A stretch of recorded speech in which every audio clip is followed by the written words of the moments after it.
Friends, Vishal Chhabra academy once again welcomes you all. हमने previous class में class 10th का chapter number 3 लिया था, जस्ट इंट्रोडक्शन किया था और उसी को आगे कंटिन्यू करते हुए to know about the properties of the non metals हम स्टार्ट करेंगे। Okay, let's start. We have already studied that the non metals are less than metals, मतलब उनकी जो मेटल्स हैं वो हमारे ज़्यादा हैं इन नंबर्स और नॉन मेटल्स जो हैं वो नंबर में कम हैं। Some of the examples of the non-metals are carbon, sulfur, iodine, oxygen, hydrogen, etc. Non-metals are either solids or gases. ठीक है, ज़्यादातर ये solids हैं या gases हैं, लेकिन कुछ exception है, ब्रोमीन जो कि एक liquid है। ओके, non-metals जो होते हैं वो soft होते हैं, metals generally hard होते हैं, generally बात हो रही है। Non-metals are neither malleable nor ductile, उनके अंदर आघात वर्णीयता और तन्यता दोनों नहीं होती हैं। They are bad conductors of heat and electricity, वो विद्युत के और ऊष्मा के कुचालक होते हैं। Okay, and not they are sonorous, मतलब उनमें खनक भी नहीं होती है नॉन मेटल्स में, but there are always exceptions. मैंने आपको पहले भी बोला कि जनरली एक्सेप्शंस पे ध्यान रखना। वैसे अगर हम केमिकली देखें तो जो मेटल्स होते हैं वो कौन होते हैं, जैसे कि एक एग्जाम्पल मैंने लिया सोडियम का, ठीक है, या फिर लिथियम का लिया। लिथियम की इलेक्ट्रॉनिक संरचना 2-1 है और सोडियम की 2-8-1 है। अब ये निहारिका और जो ये बच्चे हैं उनको ये बात पता है कि हम लोगों ने ये पहले भी करा हुआ है, ठीक है, और जो लोगों ने नया ज्वाइन करा है वो आप समझ लीजिए कि इलेक्ट्रॉनिक कॉन्फ़िगरेशन जैसे है इसकी 2-1 है, 2-8-1 है। इसमें क्या है, एक इलेक्ट्रॉन को हम लूज करेंगे तो नोबल गैस कॉन्फ़िगरेशन हमारे पास आ जाएगी। तो ऐसी धातुएं क्या होती हैं जो कि इलेक्ट्रॉन को लूज करती हैं, ठीक है। जब इलेक्ट्रॉन लूज करते हैं तो उसको धातु कहा जाता है और जो इलेक्ट्रॉन गेन करते हैं उनको अधातु कहा जाता है, अगर केमिस्ट्री के पॉइंट ऑफ व्यू से समझा जाए। जैसे कि क्लोरीन है, उसका इलेक्ट्रॉनिक संरचना 2-8-7 है। अब ये एक इलेक्ट्रॉन गेन करेगा जिससे कि इसके पास लास्ट में 8 आ जाए, ठीक है, नोबल गैस की कॉन्फ़िगरेशन आ जाए, क्योंकि ये इलेक्ट्रॉन गेन कर रहा है, so it is a non metal, ठीक है। ये तो एक बात देखी जाए तो एज फार एज केमिस्ट्री मतलब केमिकल प्रॉपर्टीज का देखा जाए तो ये एक बेसिक इनमें डिफरेंस होता है। फिजिकल प्रॉपर्टीज का मैंने आपको बता ही दिया। अच्छा, अब हम बात करते हैं एक्सेप्शंस की, कि हमने ये बताया ना कि नॉन मेटल्स में ये कैरेक्टरिस्टिक्स होती है। इसमें अब एक्सेप्शंस क्या है, पहली बात ये है कि मेटल्स का भी देखा जाए तो all metals except mercury exist as solid at room temperature. धातुओं में भी देखा जाए तो सारी के सारे जो होती हैं वो सॉलिड्स होते हैं एक्सेप्ट मर्क्यूरी, ठीक है। फिर है metals have generally high melting point and boiling point. Metals के जनरली जो होते हैं क्वथनांक भी ज़्यादा होते हैं और गलनांक भी ज़्यादा होते हैं, बट गैलियम और सीसियम जो हैं उनके बहुत ही कम मेल्टिंग पॉइंट होते हैं। These metals start melting at the hand, और वो इतने कम मेल्टिंग पॉइंट होते हैं कि उसके जो हाथों में मतलब हाथों में पिघल जाते हैं, ठीक है। तो ये हमारे एक्सेप्शंस में आ गए। आप प्लीज़ नोट मत कीजिएगा, I am going to provide you these notes in the description box, but ये है कि आप प्लीज़ अच्छे से समझ लीजिए। फिर दूसरी चीज़ ये है कि आयोडीन एक नॉन मेटल है, ठीक है, लेकिन वो लस्टरस है, उसकी चमक होती है। कार्बन एक नॉन मेटल है that can exist in different forms, that property is also known as allotropy. ये भी मैंने आपको बताया है कि एलोट्रॉपी एक ऐसी प्रॉपर्टी होती है जिसमें एक ही एलिमेंट जो है डिफरेंट फॉर्म्स में होता है और हर फॉर्म को एलोट्रोप कहा जाता है और प्रोसेस को एलोट्रॉपी कहा जाता है, ठीक है। इसका हिंदी में क्या मीनिंग है वो मैं आपको कमेंट बॉक्स में डाल के दे दूँगी, मुझे अभी नहीं ध्यान आ रहा। अच्छा, डायमंड जो है वो भी कार्बन का एक टाइप है, मतलब आप ये समझ लो अभी कि उसको एक टाइप कहा जाता है एलोट्रॉप को। डायमंड भी एक टाइप है कार्बन का, ठीक है। इसी तरह ग्रेफाइट भी एक टाइप है, और लेकिन डायमंड जो होता है वो सबसे हार्ड सब्सटेंस है। वैसे हम कह रहे हैं कि नॉन मेटल्स होते हैं वो थोड़े सॉफ्ट होते हैं, तो एक्सेप्शन कौन हो गया, डायमंड, ठीक है। फिर उसके बाद है कि डायमंड का मेल्टिंग पॉइंट भी बहुत ज़्यादा हाई होता है और बॉइलिंग पॉइंट भी काफ़ी हाई होता है। ग्रेफाइट जो है वो एक और टाइप है उसकी कार्बन की, जो कि गुड कंडक्टर ऑफ इलेक्ट्रिसिटी है, अदरवाइज नहीं होते non metals, they are bad conductors of electricity. So these all exceptions I have given in the point wise, तो आप ये देख लीजिएगा नोट्स में, ठीक है, ड्राइव में मिल जाएंगे आपको। Alkali metals like lithium, sodium and potassium are so soft that they can be cut with a knife. अब जो धातुएं हैं उनमें लिथियम, सोडियम, पोटेशियम ऐसे होते हैं जो कि चाकू से भी कट सकते हैं। They have the low densities, उनका घनत्व कम होता है, एंड लो मेल्टिंग पॉइंट भी कम होता है। As far as the classification of elements to the metals and non-metals is concerned, chemical properties जो होती है ना वो ज़्यादा reliable होती है. भौतिक परिवर्तन जो है, ये भौतिक जो प्रॉपर्टीज हैं या फिजिकल प्रॉपर्टीज है ना वो वेरी कर देती है, कई बार ऊपर नीचे हो जाता है. लेकिन केमिकल प्रॉपर्टीज में अगर ये केमिकल रिएक्शन हुआ H2 और O2 बना तो वो H2O ही बनेगा. दे आर फिक्स्ड, ठीक है. अनुपात भी फिक्स होता है उनका और रिएक्शन भी फिक्स होता है. If you take a magnesium ribbon, अगर हमने एक मैग्नीशियम रिबन लिया और उसके बाद एक जगह हमने सल्फर पाउडर लिया, okay. If you burn the magnesium ribbon तो उसकी एशेस बन जाएंगी, जो उसकी राख बनेगी. अगर हम उसका पानी में मिलाकर लिटमस टेस्ट करते हैं तो वो रेड लिटमस को ब्लू में करेगा. क्या करेगा? मैग्नीशियम प्लस ऑक्सीजन अगर आप करते हैं तो मैग्नीशियम ऑक्साइड बना. इस मैग्नीशियम ऑक्साइड को हमने जो ये राख बनी है उसको वाटर के साथ डाला, ठीक है, और उसको हम लोगों ने टेस्ट करा, लिटमस टेस्ट करा, तो हम ये देखेंगे कि वो रेड को ब्लू करेगा. इसका मतलब जो धात्विक ऑक्साइड होते हैं, जो मेटालिक ऑक्साइड्स होते हैं, वो बेसिक इन नेचर होते हैं, क्षारीय होते हैं. मेटालिक ऑक्साइड कहा जाए या धात्विक ऑक्साइड कहा जाए तो वो कौन से होते हैं? वो होते हैं क्षारीय, बेसिक इन नेचर होते हैं. Okay, that is they make blue, they make red litmus blue. Okay, इसी तरह से जो नॉन मेटालिक ऑक्साइड्स होते हैं, ठीक है, they are acidic in nature, वो ब्लू लिटमस को रेड करते हैं. हमने सल्फर पाउडर लिया, उसमें हमने टेस्ट ट्यूब में क्या करा, over the burning sulphur to collect the fumes produce, जो उसकी फ्यूम्स प्रोड्यूस हुई उसको हमने पानी के अंदर डाला, उसको शेक करा, तो हम क्या देखेंगे कि वो ब्लू लिटमस को रेड करता है.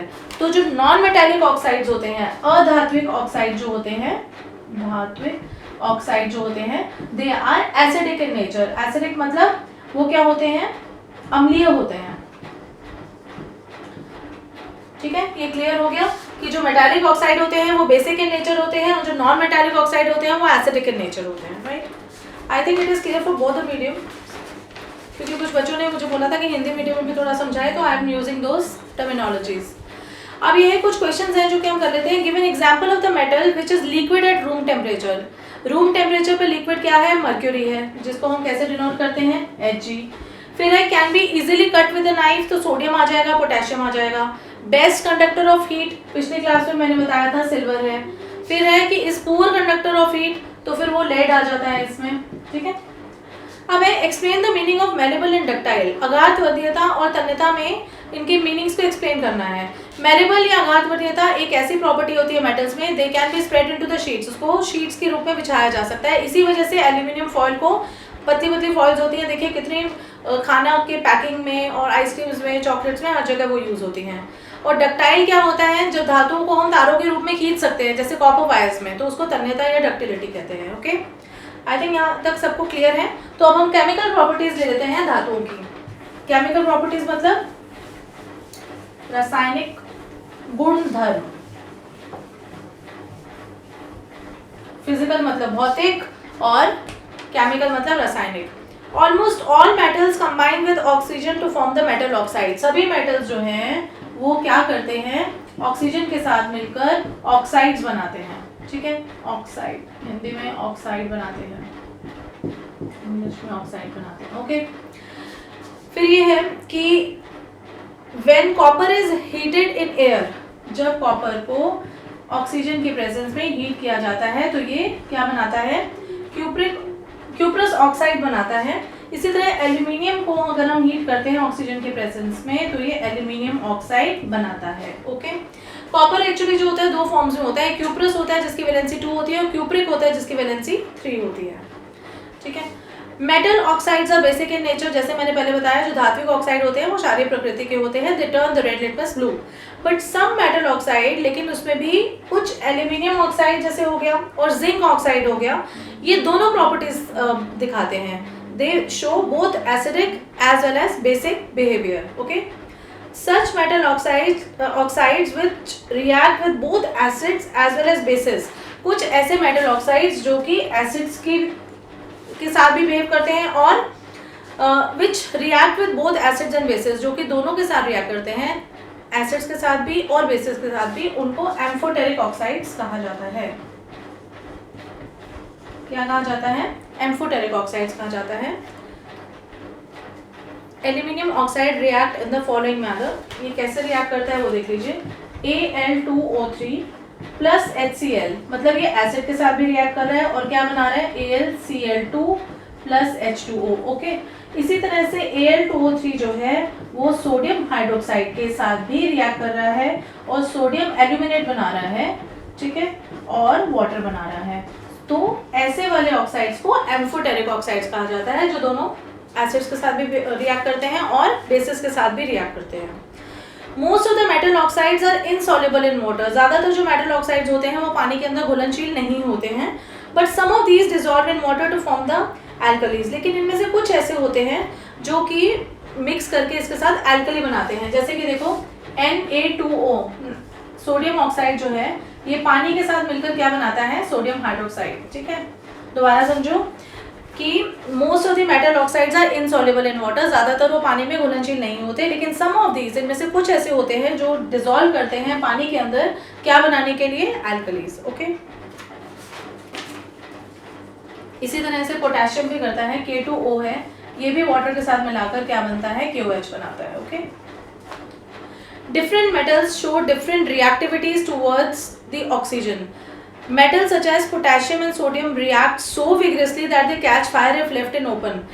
कुछ जो मेटल्स होते हैं जैसे सोडियम और पोटेशियम वो एकदम ऑक्सीजन में आते ही आग पकड़ लेते हैं। इसकी वजह से उनको केरोसिन के अंदर रखना पड़ता है ताकि वो आग ना पकड़े। वो इतनी ज़्यादा ऑक्सीजन के साथ उनकी रिएक्टिविटी होती है। ठीक है, at ordinary temperature surface of the metals such as the magnesium, aluminium, zinc, lead are covered with thin layer of oxide. Ordinary temperature जो होता है उसमें जैसे मैग्नीशियम हो गया, एल्यूमिनियम हो गया, जिंक हो गया, लेड हो गया, वो अगर ऑक्सीजन की उसमें आते हैं, कांटेक्ट में आते हैं, तो उनके ऊपर एक थिन सी लेयर सी बन जाती है ऑक्साइड की। Protective oxide layer prevents the metal from further oxidation. एक बार लेयर बन गई ऑक्साइड की तो दोबारा उसकी ऑक्सीडेशन नहीं होती है।